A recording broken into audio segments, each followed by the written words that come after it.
সুপ্রভাত বন্ধুরা, সময় এখন 6:44 আর আমরা আছি হলো ওটিডিসি পান্থনিবাস বড়কুলে। আর আপনারা সামনে যেটা দেখতে পাচ্ছেন দ্যাট ইজ চিল্কা লেক। আর এই ভিডিওতেই আপনারা পেয়ে যাবেন চিল্কা লেকে বোটিং সংক্রান্ত সমস্ত ইনফরমেশান। সবার আগে বলি, চিল্কা লেকে বোটিং কি অ্যাডভান্সে করা যায়? না, সমস্ত বুকিং এখানে অন দ্য স্পট হয়। আপনাদের এখন নিয়ে যাব যেখান থেকে চিল্কা লেকে অন দ্য স্পট বুকিং করতে পারেন। এইটা হচ্ছে এন্ট্রি পয়েন্ট। এখান দিয়ে ঢুকেই সিধে সবার আগে আপনার সামনে পড়বে বোট বুকিং কাউন্টার। তারা মেনলি বাইরে থেকে, মানে যারা বোর্ডার নয়, যারা এই ওটিডিসি পান্থনিবাসে থাকছেন না, তারা মেনলি এইখান দিয়ে ঢুকে জাস্ট বোটিংটা করে ফেরত চলে যান, বা এখানে খাবারও খান, লাঞ্চও করেন, তার ব্যবস্থাও আছে। সেসবই দেখাচ্ছি আপনাদের একটু পরে। তার আগে এখানে বোটিং সংক্রান্ত সমস্ত কত ধরনের বোট আছে, তাতে কতজন ক্যাপাসিটি, সেই সব কিছু আপনাদের সামনে বিভিন্ন বোটের নাম এগুলো, এবং নিচে আছে হলো ক্যাপাসিটি 50, 34, 7, 22, 20, 45, 5, 5, মানে ছোটো বোট, বড় বোট, বিভিন্ন ধরনের বোট আছে। আমাদের হচ্ছে ওই ML সিগাল ক্যাপাসিটি 7 যেটা। আর এইটা হচ্ছে ওয়াটার স্পোর্টসের সব ফেয়ার।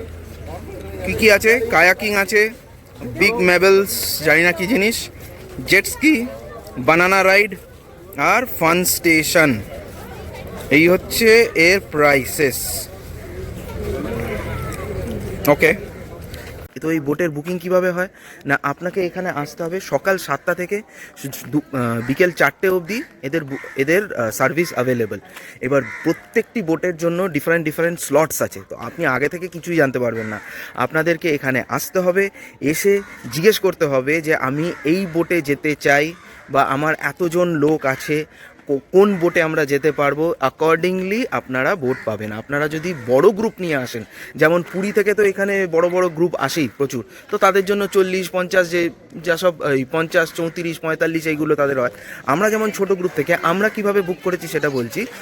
বুক বেসিক্যালি নয়, ওই একটা মানে কি জানিয়ে রাখা যে আমরা যাব, আমাদের টাইমিং হচ্ছে 7:30টার সময়। তো আমি কালকে এসে যখন বললাম যে আমাদের 8 জন আছে, 7 জন অ্যাডাল্ট এবং 1 জন চাইল্ড, আমরা 8 বা 10 জনের এরকম কোনো বোট আছে কি? তখন বললো যে না, একটা 7 সিটার আছে যেখানে আপনি বাচ্চাকে কোলে নিয়ে বসতে পারেন। সেই বোটটির ভাড়া 3000 টাকা। ওই যে সিগাল যেটা দেখালাম আপনাকে, বিভিন্ন এক স্লট ছিল, যেমন 10:30 বলে 10:30টায় একটা আছে, সেটা হয়ে গেছে। 10:30টার পর আবার হচ্ছে 1:30টার সময়, তারপর যদি ভরে তারপর দেখা যাবে যে এর পরেও হবে কিনা। সো বেসিক্যালি 3টে কি 4টে ট্রিপ এই বোটটা করে। একমাত্র তখন অ্যাভেলেবেল ছিল সকালের দিকে, সকাল 4:30টার সময়, যেটাতে আমরা যাব। তো 7:30টার সময় আমি বললাম যে ঠিক আছে আমরা 7:30টায় যাব। তো ওরা একটা নাম লিখে নিল আর আমার ফোন নাম্বারটা লিখে নিল। পেমেন্ট কিছু দিতে হয়নি, পেমেন্ট এখনই করতে হবে। ক্রেডিট কার্ডে পেমেন্ট হয় এখানে, বেসিক্যালি ক্যাশে খুব একটা ট্রানজ্যাকশনস হয় না এখানে, সবই ওই UPI আর ক্রেডিট কার্ডের বেসিসেই হয়। আর এখানে ইন্টারনেটের কোনো সমস্যা নেই, মানে আপনার এখানে ওয়াইফাই কোথাও অ্যাভেলেবেল নয়, বাট আপনার ভোডাফোন তো এখানে গোলার মতন চলছে। ভোডাফোন, জিও সমস্ত কিছু ইজ অ্যাভেলেবেল। তো এবার বোটে করে কোথায় কোথায় নিয়ে যায় সেটা জানাচ্ছি। আগে আমরা উঠি, আমি এক্ষুনি গিয়ে আমি জিজ্ঞেস করেছিলাম, ও বললো যে আপনি 7:15 নাগাদ আসুন, তখনই পেমেন্ট করবেন, তখনই আমরা মানে তারপরে আপনাকে বোট অ্যালট করা হবে। এখন ক্ষণিকের অপেক্ষা, তারপর আমরা যাব চিল্কা লেকে বোটিং করতে। তো এই হচ্ছে বুকিং স্লিপ। এখানে এই 7:15 নাগাদ, 7:30 নাগাদ যেতে বলেছে। তারপর ওখানে গিয়ে যে ওই নৌকা মানে বোটটা ওকে দিলেই এটা হবে। তো পেমেন্ট এখনও করিনি, কারণ ওই ওরা ইউপিআই করছিল না, আমি কার্ডেই দেবো বলে। তাহলে একটু দাঁড়িয়ে যান, আপনি ঘুরে এসে তারপর দিয়েন, কারণ যেহেতু আমরা বোর্ডার বলে, আমরা যেহেতু এখানে রুম নিয়ে আছি, সেই জন্য আর কি দরকার রুমের সাথে অ্যাটাচ করে দেবে, সেই জন্য এখনও পেমেন্ট নেয়নি। তো আমরা এখন ওয়াটার স্পোর্টস কমপ্লেক্সের দিকে যাচ্ছি, সেখান থেকে ধরবো আমরা। নমস্কার বন্ধুরা, আরভেন্স ট্রাভেলগের নতুন আরেকটি ব্লগে আপনাদের স্বাগত। একে তো ফোন হারিয়ে যাবার ফলে সমস্ত রেকর্ডিং ছন্নছাড়া, তার ওপর কর্মক্ষেত্রে নিদারুণ ব্যস্ততার কারণে ভিডিও বানানো তো দূর, আমার যে একটা ইউটিউব চ্যানেল আছে সেটাই ভুলতে বসেছি। তো যাই হোক, এত কিছুর মধ্যেই ঠিক করলাম এইবার এই পুরী বেড়ানোর সিরিজটি শেষ করতেই হবে, কারণ এখনো ভিডিও জমে আছে আরেকটি জায়গার বেড়ানোর। তো বন্ধুরা, যে বোটটা দেখালাম ওটা আমাদের না, ওটার নাম হচ্ছে স্পুনবিল। ওটা 5 জনের, ছোট যেটা। ওর যে মানে ড্রাইভার যে আছে, সে বললো যে আমাদের যে বোটটাও ফোন করে দিয়েছে, আসতে একটু দেরি হবে।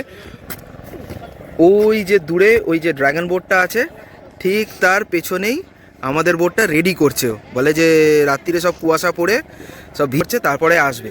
আর এই জিনিসটা আমার কাউন্টার থেকেও বলে দিয়েছিল, ও বলল যে যতক্ষণ না এই ওয়েদার ক্লিয়ার হবে এখান থেকে কিন্তু কোনো বোট ছাড়বে না।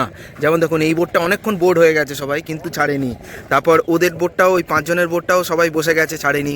এই বড় বোটগুলোতেও সবাই বসে গেছে, কিন্তু কেউ ছাড়ছে না। এই যতক্ষণ না ফগ একটুখানি হলেও ক্লিয়ার হচ্ছে ততক্ষণ ছাড়বে না। আর কাউন্টার থেকেও আমায় বলে দিয়েছিল যে আপনারা চলে যান জেটিতে, বাট ছাড়তে কিন্তু একটু দেরি হবে ওয়েদারের কারণে। আমি খুব এক্সাইটেড, কারণ আমি প্রথমবার স্পিড বোটে চড়বো এন্ড প্রথমবার লাইফ জ্যাকেটও পরবো। তুই স্পিড বোটে আগেও একবার চড়েছিস, মাইথন ড্যামে, ভুলে গেছে। তখন আমি ছোট। হ্যাঁ বন্ধুরা, এই যে দুটো বোট দেখছেন, লেক কুইন আর ডায়মন্ড প্রিন্স, এই দুটো হচ্ছে লাক্সারি বোট। এইটার ভাড়া 350 টাকা পার হেড। তো এইগুলো হচ্ছে স্পেশাল কেস, মানে ভরলে তবেই এটা ছাড়বে, নইলে ছাড়বে না। তো এটার ক্যাপাসিটি হচ্ছে 40 জন। 40 জন আপনি যদি পুরো 40 জনের গ্রুপ নিয়ে আসেন 14,000 টাকা, নইলে 350 টাকা করে পার হেড। ওটা ভরলে তবেই ছাড়ে, ওটা কিন্তু ফাঁকা ছাড়ে না, কারণ ওটা বোধহয় এসি, ওটাতে এসি আছে। তো যাই হোক, এখন তো এসির প্রয়োজন নেই, বাট গরমকালে যদি আসে তখন ওটা লাগে। এই যে বন্ধুরা আসছে আমাদের সিগাল।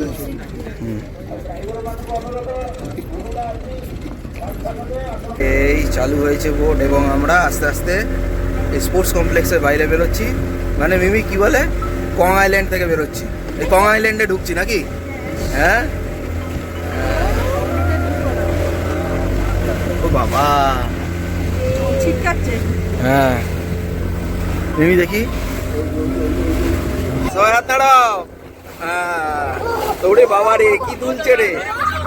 আমি একটা বোটটাকে চালাচ্ছি, আমি একটা সেলার হয়ে গেছি।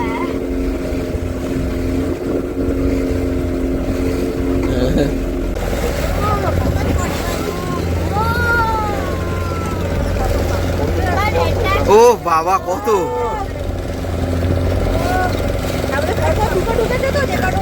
ও এতগুলো উঠছে, কে খাবার দিচ্ছে? ও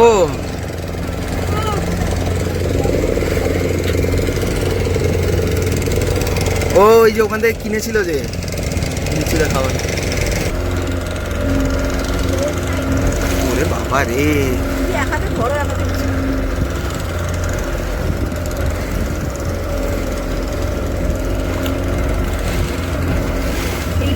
বন্ধুরা সময় এখন 8:24, আর এই যে সূর্যি মামাকে দেখা যাচ্ছে, হালকা হালকা উঠেছে। তো এখন আমরা যাচ্ছি কালিজাই টেম্পল। আধা ঘন্টা মতন ডিস্টেন্স আমরা কভার করে ফেলেছি জেটি ঘাট থেকে। প্রচণ্ড কুয়াশা, চারিদিকে কিছু দেখা যাচ্ছে না, হালকা সূর্য উঠেছিল আবার ডুবে গেছে। তো যাই হোক, আমাদের সঙ্গে যে বোটগুলো ছেড়েছিল সেগুলো মোটামুটি পিছনে পড়ে আছে, আর প্রচণ্ড ঢেউ, মানে ধরে বসে থাকতে হচ্ছে। এই মনে হচ্ছিলো ঠেকে গেলাম, মানে পড়ে গেলাম মনে হয়েছে। আর ওই শুরুর দিকে প্রচুর সিগালস দেখতে পেয়েছিলাম, এখন এখানে অতটাও পাখি নেই। ওখানে প্রচুর সিগাল ছিল, মানে ঝাঁকে ঝাঁকে। তো যাই না কি কারণ, এখানটায় একদমই ফাঁকা, আর কুয়াশার জন্য ভিজিবিলিটির খুবই খারাপ অবস্থা, কিছুই দেখা যাচ্ছে না। তো যাই হোক, দ্য জার্নি ইজ এনজয়েবল, মানে বেশ লাগছে বসে থাকায়, যে কিছুই না, এরকম বসে ঠ্যাঙের উপর ঠ্যাং দিয়ে বসে বাস মস্তি নেই, না আর কিছু করার নেই। ওই যে আমার মনে হয় ওখানে গিয়ে হলটা দেবে। এখানে বাবা চিনি হয়ে গেছে, এখানে সব, ওটাই কি মন্দির কিনা জানি না, বাট যাচ্ছে তো সোজা, দেখা যাক। বন্ধুরা আপনারা কতটা বুঝতে পারছেন জানি না, ভালো করে দেখুন, হাফ স্ক্রিনের উপর দিকটা জলটা একটু কেমন মেটে মেটে কালারের, আর নিচের দিকটা একদম গ্রিন, মানে জানি না এই কেন কারণটা। এইটা হচ্ছে পুরো এইখানকার জলটা হচ্ছে পুরো সবুজ। আমার মনে হচ্ছে ওখানে গিয়ে দাঁড় করাবে। এখানে হচ্ছে কালী মন্দিরটা, তো এখানেই জেটিতে গাড়ি ভেড়ানো হবে। এই যে পদ্মাবতী আমাদের সঙ্গেই এসছে, মানে আমাদের আগে এসছে। তো এখানে এবার জেটি ঘাটে গাড়ি বোট দাঁড় করানো হবে। তারপর কালী মন্দির দেখে আসবে, এখানে আধা ঘন্টা টাইম দেওয়া হবে, তার আধা ঘন্টা যে ফেরত যেতে, মানে 1.5 ঘন্টা মতনের জার্নি হয়। 1 ঘন্টা আসতে, 1 ঘন্টা আধা ঘন্টা আসতে, আধা ঘন্টা এই কালী মন্দিরে, আধা ঘন্টা ফেরত যাব। চলো, ওই যে বাপ রে বাপ, এই মন্দিরের কমপ্লেক্সে নেমেছি, এখানে কি ঠান্ডা হাওয়া, ওরে বাপরে, কিন্তু জায়গাটা অসাধারণ সুন্দর, আপনারা দেখুন একবার। ওই যে আমাদের সিগাল দাঁড়িয়ে আছে, আর এই হচ্ছে জেটি ঘাটটা পুরোটা। এইবার ওই প্রান্তে চলুন দেখি। এখানে প্রচুর ডালার দোকান আছে, খাবারের প্রচুর ব্যবস্থা আছে, একদম প্রচুর দোকানপাট। আর এই দেখুন ভিউটা কি অনবদ্য,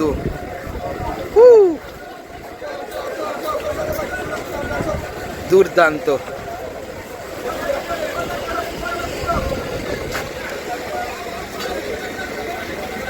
অনেক বছর আগে জাই নামের এক কিশোরী তার বাবার সঙ্গে বিয়ের জন্য পাড়ি দিচ্ছিল এই চিল্কা হ্রদ। হঠাৎ ঝড়ে এই হ্রদে পড়ে যায় জাই। তাকে আর কোনোদিনও খুঁজে পাওয়া যায়নি। জাই সেদিনই দেবীর রূপে অধিষ্ঠিত হন এই দ্বীপে, এবং সেদিন থেকে এই দ্বীপের নাম হয় কালিজাই দ্বীপ, ও রাজা জগন্নাথ মানসিংহ স্থাপন করেন এই কালী মন্দির।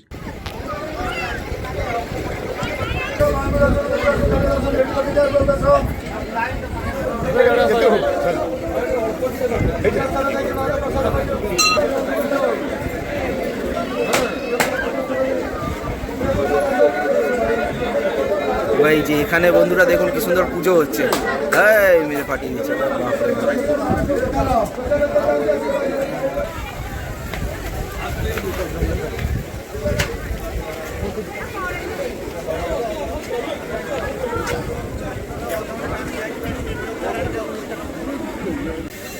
আরে বাবা, এটা কি কিনলি রে?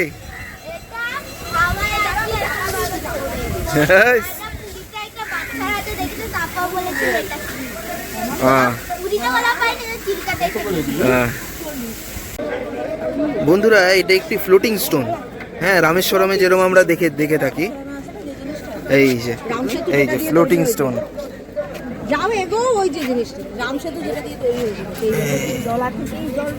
হ্যাঁ বন্ধুরা আমাদের ঘোরা শেষ, কালিজাই টেম্পল। খুব সুন্দর লাগলো জায়গাটা, বেশ ঝিলের মাঝখানে এই মন্দিরটি, কিন্তু বেশ সুন্দর লাগলো আমার। আর সত্যি কথা বলতে গেলে যত বোট রাইড করেছি এখনো অবধি, সে সবুজ দ্বীপ হোক, মাইথন ড্যাম হোক, বা আর কোথাও গেছি, হ্যাঁ চুপিচর যদিও হাতে টানা, এইটা আমার কিন্তু বেশ ভালো লাগলো এবং সত্যি ডেফিনেটলি রেকমেন্ডেড। হ্যাঁ সবুজ দ্বীপ তো বললাম, সবুজ দ্বীপ তো একটুখানি এখান থেকে ওখানে নিয়েছে। হ্যাঁ হয়েছে। আচ্ছা এইবার হচ্ছে ব্যাপার যে এখান থেকে কিন্তু ডলফিন পয়েন্ট নিয়ে যাওয়া হয় না। ডলফিন পয়েন্ট হচ্ছে শতপদে, যেটা নাকি পুরী থেকে নিয়ে যাওয়া হয়, এখান থেকে নাকি নিয়ে যাওয়া হয় না। তো আমি ভাবতাম বোধহয় এখান থেকেই বোধহয় ডলফিন দেখাতে নিয়ে যায়, আমি সেরকমই জানতাম। বাট এ বলছে যে না, এখান থেকে যেটা ছাড়ে অর্থাৎ চিল্কা থেকে, তারাই লেকটা ঘুরিয়ে কালিজাই টেম্পলে এনে আবার ফেরত নিয়ে চলে যায়। ঠিক আছে, ডলফিন দেখা হলো না, মানে এক্সপেক্ট তো করেছিলাম, যাকে বাট নান্দালেস এই জার্নিটা কিন্তু আমার বেশ ভালো লেগেছে। এই এখন ফিরে যাচ্ছি, আরও আধা ঘন্টা মতন লাগবে। তো গিয়ে ওখানে তারপর ব্রেকফাস্ট করবো। হাতে 10টা অবধি ব্রেকফাস্ট আছে, এখন 9টা-11 বাজে, পৌঁছতে 45 মতন হবে মনে হচ্ছে। তো চলা যাক। মিমি মাথা গুজে বসে আছে, আর এখানে একে অপরকে টুপি পরানো হয়েছে। মিমি ঠান্ডা লাগছে বলে আমারটা পরেছে, পরে বেশ ভালো মানিয়েওছে। হ্যাঁ, আর আমি মিমিটা পরেছি। আয়ের কি ঠান্ডা লেগেছে, মানে কিছু দেখা যাচ্ছে না, পুরো ঢেকে গেছে, পুরো ঢেকে বসে আছে। অদ্ভুত একটা জিনিস লাগলো যে পুরী একটা টুরিস্ট স্পট, ওখানে মানে নেটওয়ার্ক পেতে লিটারালি আপনাকে মারামারি করতে হচ্ছে, ঘর থেকে বেরিয়ে পড়তে হচ্ছে, রাস্তায় নামতে হচ্ছে একটা দুটো দাগ আনার জন্য ওই নেটওয়ার্কের ওখানে। আর লিটারালি ঘরের ভেতর তো চলছেই না। এখানে আমি জানি না ভাই কি সেট আপ, এখানে এই মাঝ নদীতেও 5খানা টাওয়ার 5G, কি করে পসিবল আমি জানি না, আপনারা জানলে বলুন। বাট নেটওয়ার্ক এখানে সম্পূর্ণ আছে, ইউটিউব টাকাটাক চলছে একদম, মানে এরকম স্পিড, খুব ভালো। এই জিনিসটা আমার বেশ ভালো লাগলো। যাওয়ার সময় যত ঠান্ডা লেগেছে, ফেরার সময় তত না বেশি ঠান্ডা লাগছে। হ্যাঁ, বেরোনোর সময় এখান দিয়ে বেরিয়েছিলাম, ও মা ও তো ঘুরছেই তো, ওইদিকেই যাচ্ছে। হ্যাঁ, এখান দিয়েই ঢুকবো আবার। আমার এই যে স্কাল আইল্যান্ড ঘুরে ভেতরে ঢুকে বললাম। আরে এবার হিউম্যান আইল্যান্ডে ঢুকে পড়েছে। ভিজিবিলিটি জিরো প্রায়, বাপরে বাপ, কিচ্ছু দেখা যাচ্ছে না। এই পৌঁছে গেছি জেটিঘাট, এবার দৌড় মারতে হবে ব্রেকফাস্টের জন্য। বোটিং তো হয়ে গেল বন্ধুরা, তারপর মারামারি করে ব্রেকফাস্টও হলো, কারণ একদম 9:55 এসে পৌঁছেছি। তো যাই হোক, ব্রেকফাস্টে এমন আহামরি কিছু না, ইডলি সাম্বার, লুচি, সঙ্গে ঘুগনি ছিল, যেটা আমার খুব ভালো লাগে খেতে, আর ডিম, সেদ্ধ ডিম, চা, কফি। তো গিয়ে দেখি শুধু ইডলি পড়ে আছে, তো বলাতে লুচি করে দিয়েছে, তখন অলরেডি 10টা বেজে গেছে। আমাদের 10টার পরে অনেকে এসছে। অ্যাকচুয়ালি প্রবলেমটা হয়ে গিয়েছে সবারই, যে শিডিউল টাইম তার থেকে অনেক প্রায় আধা ঘন্টা পরে সবকটা বোট ছেড়েছে, বিকজ ওই ওয়েদারের জন্য। কি ভিজিবিলিটির অভাব ছিল। ইনফ্যাক্ট যখন আমরা ফিরছিলাম তখন তো আরও খারাপ অবস্থা ছিল, মানে ভিজিবিলিটি। তো যাই হোক, এইবার বোটিং তো হলো। এইবার আপনাদের বলি ওটিডিসি পান্থনিবাসের বিষয়ে কিছু কথা। মানে পান্থনিবাস বুক করবেন কিভাবে, থাকবে কী রকম ধরনের ঘর আছে, অ্যাভেলেবিলিটি, এভরিথিং। এইবার আপনাদের দেখাচ্ছি যে পান্থনিবাসে, মানে যেখান থেকেই আসবে, যে পুরী থেকে তো প্রচুর বাস আছে যেগুলো আসে, এখানে ট্যুর কোম্পানিজ আছে যারা অ্যারেঞ্জ করে দেয়। তারা যখন আসে, যে এইটা হলো ওয়ে, এই রাস্তা দিয়ে এসে সোজাই বাঁ দিকে হচ্ছে পার্কিং। যদি আপনি বাইরে থেকে আসেন, যদি আপনি বুক না করেন, মানে ওটিডিসি পান্থনিবাস বুক না করেন, এইটা হচ্ছে পার্কিং। আর পার্কিং দিয়ে এই যে লেখা আছে পার্কিং, আর সোজা হচ্ছে এই ওটিডিসি পান্থনিবাসের মেইন এন্ট্রান্স। ঠিক আছে, এই যে পার্কিং। ওটিডিসি পান্থনিবাসের রুম বুকিং না থাকলে বোটিং করতে হলে সবাইকে এই রাস্তা দিয়ে যেতে হবে। গিয়ে সামনে হচ্ছে বোটিংয়ের কাউন্টার। এই ঢুকেই হচ্ছে সামনে এই যে বিল্ডিংটা, এটা হচ্ছে রিসেপশন, আর উপরের ওইগুলো হচ্ছে সব রুমস, বিভিন্ন ক্যাটাগরির রুমস আছে, সেটা একটু পরে জানাচ্ছি সে বিষয়। আর এইখান দিয়ে এইটা রিসেপশন, এই বাঁদিকে দেখুন অ্যারো মার্ক করা আছে, ওই দিকে হচ্ছে বোটের বুকিং কাউন্টার। কিন্তু তার আগে এই যে এর ভেতরে হচ্ছে রিসেপশন এবং রেস্টুরেন্ট। চলুন দেখিয়ে দিই। এই যে এটা হচ্ছে রিসেপশন, আর এই হচ্ছে রেস্টুরেন্ট। এখন ক্লিনিং হচ্ছে, ওই জন্য ভেতরে ঢুকবো না। আর এর বাঁ দিকে রিসেপশন থেকে এই দিকে সোজা গেলে আপনার পড়বে হলো বোটের বুকিং কাউন্টার, যেটা আমি সকালবেলা দেখিয়েছিলাম।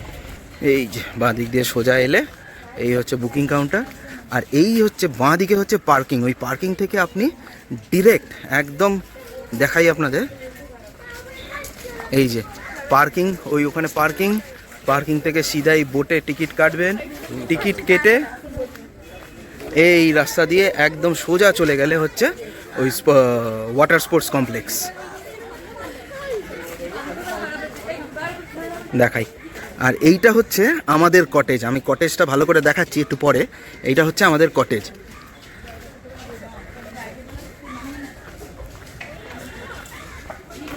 ওই তো মিমি বেরিয়েছে। হ্যাঁ হ্যাঁ, কি করতে?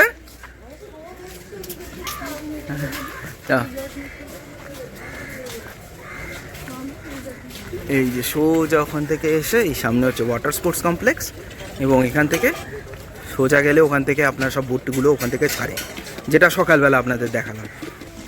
জয় গৌ মাতা। বাবা একটু সাইড দিয়ে যেতে দে। হ্যাঁ, এটা আবার কি আটকে রেখেছে রে? হ্যাঁ, এইগুলো হচ্ছে সব ডিলাক্স কটেজ। ঠিক আছে, আমার বাবা এবং আমার শ্বশুরমশাইদের ঘরটা ওই দিকে পড়েছে, আমাদের কটেজটা এই দিকে পড়েছে। এই যে সবাই যাচ্ছে স্পোর্টস কমপ্লেক্সের দিকে, এই কী বলে ওয়াটার স্পোর্টস কমপ্লেক্সের দিকে। আর এই হচ্ছে আমাদের ঘর 210 নম্বর। রুমটা দেখাই এবার। এইটা হচ্ছে রুম। রুম দিয়ে ঢুকে বাঁ দিকে হচ্ছে একটা স্টাডি ডেস্ক, স্টোরেজ স্পেস ভালো, বেশ অনেকখানি। চার্জিং পয়েন্ট আছে, এই একটা টিভি, আরেকখানা ডেস্ক মতন, এখানে জিনিসপত্র রাখতে পারেন। আমরা যেমন এখানে ট্রলি তুলে রেখেছি। এইটা বিশাল বড় একটা ডাবল বেড, আরামসে 3 জনে শুতে পেরেছি। আর ডেস্কের এই বেডের এদিকেও 2খানা ড্রয়ার, ভালো স্পেস আছে। এখানে একটা বিশাল বড় আয়না, এই দিকেও আবার একখানা আয়না। তো প্রচুর, মানে কী বলে, ঝগড়াঝাটি হওয়ার কোনো চান্স নেই, দুজনে দুদিক করে রেডি হবেন। এই রে। আর এই হচ্ছে আরেকখানা স্পেস, এখানে আমরা আমার ছোট ট্রলিটাকে রেখেছি। এইবার দেখাচ্ছি বাথরুম। বাথরুমটা তো পেল্লাই হয় জেনারেলি, যত টিডিসির যত বাথরুম হয় সব বেশ বিশাল বড় বড়। কি বিশাল বড় গিজার রে বাবা। এখানে এটা হচ্ছে ওয়াশ বেসিন স্পেস, আর এই দ্যাটস ইট। দেখাচ্ছি একটা দারুণ জিনিস, সেটা হচ্ছে একটা ডেডিকেটেড ব্যালকনি। হাই মিমি, কি করছি? হ্যাঁ, ডেডিকেটেড ব্যালকনি, যার আবার একটা এরকম বাইরে বেরোনোর গেট আছে। এটা খুলে এরকম খুলে দিলেই পুরো বাইরে বেরিয়ে ওখানে বসতে পারেন। এটা একটা গার্ডেন এরিয়া, সিটিং এরিয়া এখানে। তো এই হচ্ছে বন্দোবস্ত, যেটা আমার বেশ ভালো লাগলো। এই জিনিসটা আমি দেখতাম যে এই সব ফার্ম হাউসে থাকে এরকম এক্সটেন্ডেড একটা ব্যালকনিটা বিশাল বড়, বেশ বড়। ক্রিকেট খেলা যাবে। হ্যাঁ পুরো ক্রিকেট খেলা যাবে। হ্যাঁ, বেশ বড়। তো মোটের ওপর বলতে গেলে সমস্ত মানে যত গভর্নমেন্ট প্রপার্টিজ আছে সেগুলোর মতনই এটা, যার বিশেষত্ব হচ্ছে বিশাল বড় বড় ঘর, বিশাল বড় বাথরুম, একটা বেশ বড় সড়ো ব্যালকনি, যেমন আমরা সবুজ দ্বীপে দেখেছিলাম। সব কিছুই ভালো, কিন্তু বড়ই ইল মেনটেন্ড। এই যেমন বেডশিটটা আছে, আপনারা দেখতে পাচ্ছেন কি পুরো ববলিং হয়ে ভরে গেছে। হ্যাঁ, গুড়ি গুড়ি গুড়ি গুড়ি, মানে কত জন্ম যেগুলো চেঞ্জ হয়নি ওই সেম জিনিসটাকেই কেচে কেচে ব্যবহার হচ্ছে। বেড কাভার, এই যে কাভারগুলো আছে দেখতে পাচ্ছেন, খুব একটা পরিষ্কার পরিচ্ছন্ন নয়। ইনফ্যাক্ট আমার বাবার যে এই কম্বলটা দেওয়া হয়েছিল সেটা গায়ে দিয়ে সে র্যাশ বেরিয়ে গেছিলো গায়ে। তো তারপর ওদের বলাতে ওটা চেঞ্জ করে দেয়নি। কি চেঞ্জ করলো না, ওই একটা চাদর দিয়ে দিয়েছে এক্সট্রা, বলে ওইটা গায়ে দিয়ে তার উপরে কম্বলটা চাপা দেবে। সো এইটা হলো ব্যবস্থা এখানে। তো থাকার জন্য খুব একটা ভালো নয়, বাট হ্যাঁ একটু ম্যানেজ করে নিতে পারলে ঠিক আছে, এই আর কি। আর এর যে রেস্টুরেন্ট সার্ভিসেস খুবই বাজে, খাবার দাবার বিলো অ্যাভারেজ, কারণ কোনো রান্নায় নুন নেই, হ্যাঁ এক্সট্রা করে দিতে হচ্ছে। রান্না বান্না খুবই অ্যাভারেজ, লিমিটেড অপশনস, আর এমন কিছু হামরি না। হ্যাঁ, তবে একটা জিনিস আমি বলবো, দাম কিন্তু এখানে খুব একটা বেশি নয়। গতকালের আমি ভিডিও কোনো কিছু করিনি, তার একটা অবভিয়াস রিজন আছে, সেটা পরবর্তীকালে জানাবো নিশ্চয়ই। ইনফ্যাক্ট কালকে দুপুরবেলা এবং রাত্রিবেলা যে খেয়েছি খুব একটা আমার ভালো লাগেনি। ও ঠিক আছে, কাজ চালানোর মতন। ওই স্টিক যেমন সবুজ দ্বীপে যেরকম ছিল, ভ্যারাইটি কম, এখানেও ভ্যারাইটি খুব কম। আপনার একটা বোর্ড লিখে টাঙিয়ে দিয়েছে, সেখানেই যা পাওয়া যাবে তাই, আর খুব একটা আহামরি কিছু না। আমি মানে সবুজ দ্বীপ আর এখানে আসলাম, এই দুটোর মধ্যে একটা সিমিলারিটি আছে, যেটা হচ্ছে সবুজ দ্বীপেও কিছু করার মতন ছিল না, এখানেও কিছু করার না, এখানে যে বোটিং করে এলে বাস, আর তাছাড়া না কিছু আর কি করবে, এখানে তো সবাই এই কথা। এখানে বাস ল্যাদ খেতে আসে। হ্যাঁ, ল্যাদ খেতে আসো, চিল্কা লেক ঘুরতে আসো। তো এবার বলি যে ঘরগুলোর কথা। 3 ক্যাটাগরির ঘর এখানে আছে। একটা হচ্ছে AC deluxe, normal AC room, আর একটা হচ্ছে সুইট। আমরা বুক করেছিলাম এসি ডাবল ডিলাক্স রুম। তো বুকিংয়ের আপনাদের ওদের ওয়েবসাইটে যে ফটোগ্রাফস দেখেছিলাম সেই অনুযায়ী বুকিং করেছিলাম, এবং আইডিয়ালি সেটা হওয়ার কথা ছিল এই মেন বিল্ডিংটাতে, মানে রিসেপশন বিল্ডিংটাতে। বাট যখন আমাদের রুম অ্যালট করা হয় তখন দেওয়া হয় কটেজটাতে। আমি কটেজটা খারাপ বলছি না, বেশ ভালো, বেশ একটা ফার্ম হাউস ফিলিং আসে, কটেজটা ভালো। কিন্তু প্রবলেম হলো যে এই কটেজের যে ভেতরটা যেরকম, সেইটা যদি আমি ওদের ওয়েবসাইটের ফটোগ্রাফের সাথে কম্পেয়ার করি, তো সেটা হচ্ছে ওই 2000 রুমের এসি ডাবল বেডেড রুম, যেটা ওগুলো মতন লাগছে। কিন্তু এখন এখানে এসে জানতে পারলাম যে AC double deluxe room both cottage and building আছে। হয়তো হতে পারে আমাদের কালকে যেহেতু চেক ইনে অনেক ডিলে হয়েছিল, প্রায় 2:30 বেজে গেছিলো, হয়তো বিল্ডিংয়ের সবকটা রুম অ্যালট হয়ে গেছিলো, আমরা এখানে রুম ওই জন্য পাইনি। তো সেই জন্য হয়তো ওই ডিলাক্স রুমটা ওই কী বলে, সেই জন্য কটেজে আমাদের রুম দেওয়া হয়েছিল। তো এইটা যখন আপনারা বুকিং করবেন, কারণ আমার মনটা কেন খচখচ করছে যে বিল্ডিংয়ের রুমগুলো যেটা অ্যাকর্ডিং টু ওদের ওয়েবসাইট সেটা হচ্ছে 2500 টাকা, যেটা আমরা বুকিং করেছিলাম। আর যেটা কটেজের যে রুমগুলো, যেমন পিকচার্সের কথা বলছি, সেটা রুমের ভাড়া হচ্ছে 2000 টাকা। কিন্তু রিসেপশানে জিজ্ঞেস করাতে বললো যে দুটোই ভাড়া হচ্ছে 2500 টাকা করে। তো ঠিক আছে, সেটা মেনে নিলাম। তো এই ঘরগুলো হচ্ছে আপনার লেক ফেসিং, ঠিক আছে। এইগুলোই বোধ হয় 4000 করে। এই যে ওপরেরগুলো আমি ঠিক জানি না কোনগুলো, এই যে এখান থেকে একদম লেক ভিউ। এবার বন্ধুরা দেখুন, এই যে রিসেপশন বিল্ডিং, ঠিক তার অপোজিটে হচ্ছে একটা পার্ক, চিলড্রেন্স পার্ক। পার্কটার অবস্থা দেখুন, ভেঙে চুড়ে কি অবস্থা হয়েছে, কিচ্ছু মেনটেনেন্স নেই একদম। এত সুন্দর জায়গাটা, মানে কোনো মেনটেনেন্স নেই। হ্যাঁ, ওইদিকে কই যে সুইংগুলো ভেঙে পড়ে আছে, হ্যাঁ, সিসর কোনো মেনটেনেন্স নেই। এটা কি মেরিগো রাউন্ডও ভেঙে পড়ে আছে, হাঁস মুখ তুবড়ে পড়েছে। হ্যাঁ, মিমি এখানে দোল খাচ্ছে, দাঁড়া আমিও একটু বসি। কেউ চল একটু বসি এখানে। হ্যাঁ হ্যাঁ। কি আছে? কি কাঠের পটির ওপর না শুকনো পাতার ওপর? কি অবস্থা! যোগ্য মানে আপনাদেরকে দেখিয়েছিলাম সবুজদ্বীপ ইকো ট্যুরিজম রিসর্ট, দেখে মনে হচ্ছিল না যে ওখানে ডাইনোসরে অ্যাটাক করেছে? আমাদের যদি ভিডিও দেখে থাকেন আমাদের চ্যানেলে, তো এইটা দেখে পুরো মনে হচ্ছে এখানে একটা জম্বি অ্যাপোক্যালিপস হয়েছে, মানে জম্বি অ্যাটাক হয়েছিল মনে হচ্ছে দেখে।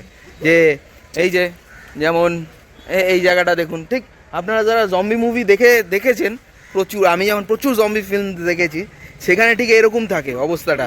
এই যে বিশেষ করে এইটা দেখুন, এগুলোকে কি বলে আমি জানি না। হ্যাঁ, এই যে এইটা এই রাইডটা ভেঙে একদিকে কাঁধে পড়ে আছে, ওইখানে আবার এই যে এই দোলনাটা বেঁকে পড়ে আছে, ওটা ভেঙেই গেছে, ওটা পুরোটাই মাটিতে মিশে গেছে। এই হচ্ছে প্রবলেম, মানে সরকারি জিনিসের এই প্রবলেম। এই যে এইটায় কেউ বসতে পারবে, এইখানে হ্যান্ডেল আছে, এইটাতে নেই। মানে আই ডোন্ট নো ভাই কি হচ্ছে। আর এইদিকে মিমি একবার ওইটাতে চড়তে গিয়ে দুম করে পড়েছে একবার, এখন আবার এইটাতে বসছে। মানে দোলনার হাইটগুলোও সেম নেই, যাকে সেই সব অন্য ব্যাপার। তো এটাই হলো ব্যাপার যে সরকারি প্রপার্টির এইরকম দশা কেন জানি না। এত কি সুন্দর জায়গাটা, এখানে সন্ধেবেলা বসে এত মোটা বড় বড় গাছ আছে, এখানে সন্ধেবেলা বা বিকেলবেলা বসে বা দুপুরবেলাতেই বসে খুব সুন্দর টাইম পাস করা যায়। এই যে আমার যেমন মানে এইরকম এই বট গাছের বেদি আমার খুব পছন্দের। হ্যাঁ, গ্রামেতে এরকম থাকে অনেক। যাদবপুর তখনও এরকম মানে শহুরে হয়ে যায়নি, তখনও যাদবপুর একটু গ্রাম্যই ছিল। আমার মামাবাড়ি ছিল তো সে বলছি হয়তো 1990-90 কথা বলছি, এরকম একটা গাছ ছিল ওখানে, এরকম বসে থাকতাম আমি আর ছোটো মামা গিয়ে বসে থাকতাম ওখানে, আমার বেশ লাগতো বসে থাকতে। ওখানে একটা গাছ ছিল এই গলি দিয়ে বেরিয়ে পেছন দিকে। তো এই মেনটেনেন্স নেই কোনো, তাও ভেতরগুলো তবু ঠিক আছে, তাও তো ঘরের দিকে যেতে পারলাম না, ঘরের ভিতর কেমন জানি না, বিল্ডিংয়ের ভেতরকার ঘরগুলো। বাট দেখি আমরা যখন খেতে যাব আপনাদের দেখাবো যে কোন ঘরগুলো অ্যাকচুয়ালি আমরা বুক করেছিলাম বা থাকার ইচ্ছা ছিল। আমি কটেজটাকে খারাপ বলছি না, কটেজটা কিন্তু বেশ ভালোই লাগে। ইনফ্যাক্ট মেঘারও কটেজে থাকার একটা মানে ভালো লাগা আছে, যে আমরা কটেজে থাকতে খুব ভালো লাগে, সবারই ভালো লাগে হয়তো। বাট কি জানি 2000 টাকার রুম 2500 বলে চালালো কিনা বলতে পারছি না। তো লেখা আছে যে cottage, deluxe cottage and building, তো দ্যাট ইজ দ্য কেস। যাই হোক, আপাতত কিছুক্ষণ একটু ঘোরাঘুরি করি, তারপর লাঞ্চে যাব। তো বন্ধুরা, লাঞ্চের অর্ডার তো দিয়ে দিয়েছি, প্রায় কতক্ষণ হলো, 20 মিনিট হয়ে গেছে। তো যাকে ওই 20-25 মিনিট মতন হয়ে গেছে। গতকালও বলেছিল তাই, আজকেও তাই লেগেছে। তার one of the main reasons হচ্ছে ম্যাক্সে প্রচুর ডে বোর্ডার্স যারা আসে, যারা মেনলি ওই বোটিং করতে আসে, তাদেরও প্রচুর ভিড়, ইনহাউস গেস্টদেরও ভিড় প্রচুর। তো এখানে কোনো টেবিল খালি নেই। সো কালকে যেমন আমাদের পৌঁছতে 3:45 বেজেছিল, আমরা মানে সিট পাইনি প্রথম দিকে, অনেকক্ষণ ওয়েট করে পেয়েছিলাম। আজকে 1:30টার আগে এসেছি, তাতেও একসাথে 8টা সিট পাইনি। আমরা এখানে বসেছি আর ওইদিকে ওই যে বাবা মারা ওইদিকে বসেছে। তো এটা একটা সমস্যা, যেখানে ডিলে, প্রচুর ডিলে। এখনও শুধু প্লেট দিয়ে গেছে, হ্যাঁ এই যে শুধু প্লেট দিয়ে গেছে, খাবার এখনও এসে পৌঁছবেনি, কখন পৌঁছবে জানি না। তো আপনারা যদি এখানে লাঞ্চের ব্যবস্থা কিন্তু বাইরেও আছে, বাইরেও কিন্তু লাঞ্চ পাওয়া যায় ওই ধাবাগুলোতে। এখানে এলে কিন্তু টাইম নিয়ে আসতে হবে, অনেকক্ষণ টাইম লাগবে এখানে ডেলিভারি করতে। তো আপাতত বসে থাকি, কখন দেয় দেখি।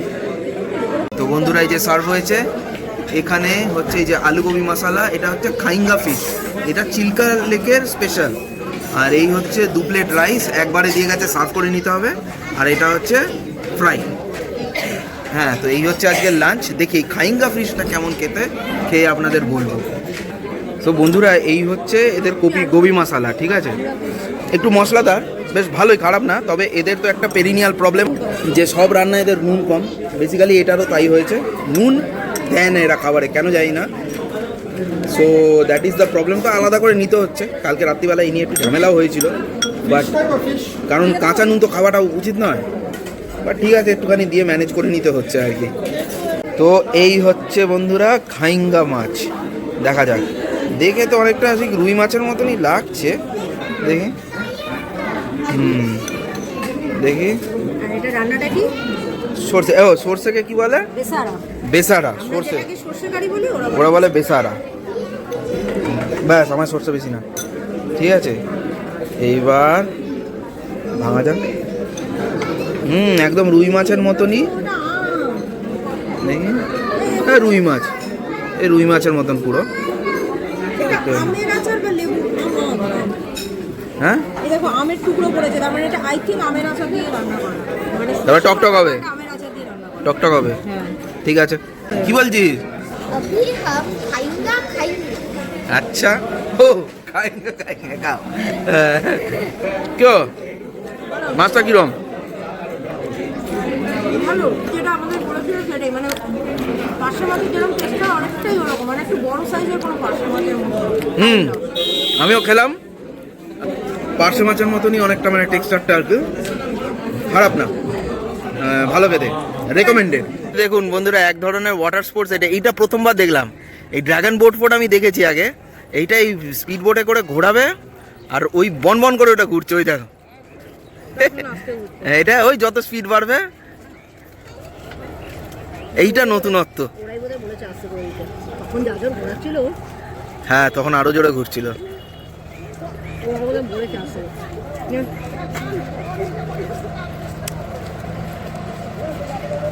বড়টা খেতে পারবি না খেতে পারবি? এইবার জোরে ঘুরছে রে, আরে বাপ রে বাপ রে বাপ।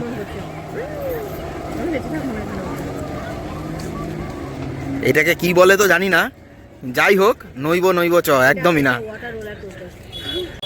আর ওই হচ্ছে আমাদের স্কাল আইল্যান্ডে ঢোকার রাস্তা। হ্যাঁ বন্ধুরা, একটা জিনিস বলি, পুরীতে এলে খাজা তো খেতেই হবে। অদ্ভুতভাবে আমি জানতাম না এখানকার যে পেয়ারা, মানে এটা আমি এই চিল্কায় এসে খাচ্ছি বলে না, আমি পুরীতেও খেয়েছি।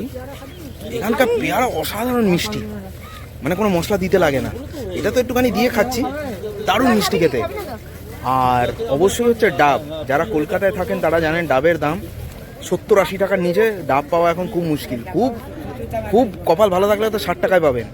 এখানে 30 টাকা 40 টাকা। ইনফ্যাক্ট কোনারক টেম্পল দেখে যে ফিরছিলাম, সেই অন দ্য ওয়ে ওই আমাদের মন্দারমণি যেতে পড়ে ওই যে কোকোনাট পয়েন্ট, ওখানেও আছে, ওখানেও 30 টাকা 40 টাকা করে। এখানে একটু দাম বেশি, 40 টাকা 50 টাকা।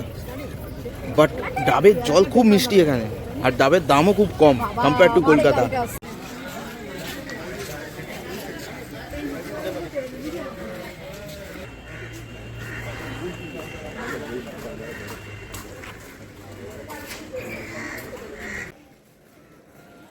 বন্ধুরা খাওয়া দাওয়া হলো, এখন সেই অনেক সকালে আজকে উঠতে হয়েছে, প্রায় উঠেছি তখন কটা বাজে, হ্যাঁ 5:45 বাজে। রোজই বেড়াতে এসেও শান্তি নেই, রোজই সকালবেলা উঠতে হচ্ছে। তো যাই, এখন ঘুমোতে যাই, আবার বিকেলবেলা দেখা হবে। হ্যাঁ গো, এর এই চায়ের অর্ডারটা কখন দিয়েছিলে? চলে যায় এই তো কটা 6:30টার পর পর। 6:30 পর। এখন কটা বাজে? কটা বাজে? হ্যাঁ কটা বাজে এখন? 7:30। 7:30, মানে হয় দার্জিলিং এ নয় মুন্নারে গিয়ে না, মুন্নারটা দূরে পড়বে এখান থেকে, দার্জিলিং এ গিয়ে ওখান থেকে নিয়ে এসছি। তুলে তারপর চা। আর দেখো তোমায় যেটা বলছি, আইডিয়াটা দিলাম নাও, এই যে দুজনের চায় এতটা চিনি দিয়েছে, ঠিক আছে, এই বাড়ি নিয়ে চলে যাও, মোটামুটি আমাদের 1 মাসের রান্না হয়ে যাবে। আমরা তো আর চিনি খাই না তো। বললাম চিনি দেখে ভয় লাগছে। হ্যাঁ সেটাই ভাবছি, এত চিনি কে খায়? চিনি খেলে ডায়াবেটিস সুগার সব হয়ে যাবে। ডায়াবেটিস আর সুগারে পার্থক্য। ওই যাই হোক বন্ধুরা, কলকাতায় তো শুনছি নাকি সব কেঁপে মরছে, এখানেও বেশ ভালোই ঠান্ডা আছে, কিন্তু টেম্পারেচার বলছে নাকি 19, but it doesn't feel like 19। এখানে তো 14-15 মনে হচ্ছে। যাই হোক, ডিনারে এলাম, আর কি খাবো তো সবাই জানেন যারা আমাদের ব্লগ রেগুলারলি দেখেন। আমাদের ডিনারে মানে লাস্ট দিন, কালকে তো আমরা চলে যাবো এখান থেকে, আমরা জেনারেলি যা খেয়ে থাকি সেটাই খাবো। ওরা যা খুশি করুক, আমরা তুমি এটা কি খাচ্ছ ডিনারে? आज নুডলস পরম্পরা ফলো করতে করতে আর হ্যাঁ নুডলস খাচ্ছি পরম্পরা ফলো করতে করতে। না লাস্ট ডিনারে না, কি আর ওটা? সবাই আজকে নুডলসই নিয়েছে। ভেজ নুডলস, ও বাবা সবাই। আর অ্যাডিশন হচ্ছে এই যে স্যুপটা, কারণ গতকাল এটা খেয়েছিলাম, আমার বেশ লেগেছিল। তোমার কিরম লাগছে এটা? হ্যাঁ তো এই হচ্ছে আজকের ডিনার। এই ঠান্ডায় কোল্ড ড্রিঙ্কস বুঝবে, গলায় ধরবে, বুঝবে রাত্রিরে। হ্যাঁ, তুই কি করবি? তুই খাবি? আচ্ছা। অতঃপর শেষ হলো আমাদের চিল্কা ভ্রমণের এই ব্লগটি। তবে সঙ্গে থাকুন, খুব শিগগিরই দেখা হবে আর একটি নতুন গন্তব্যে।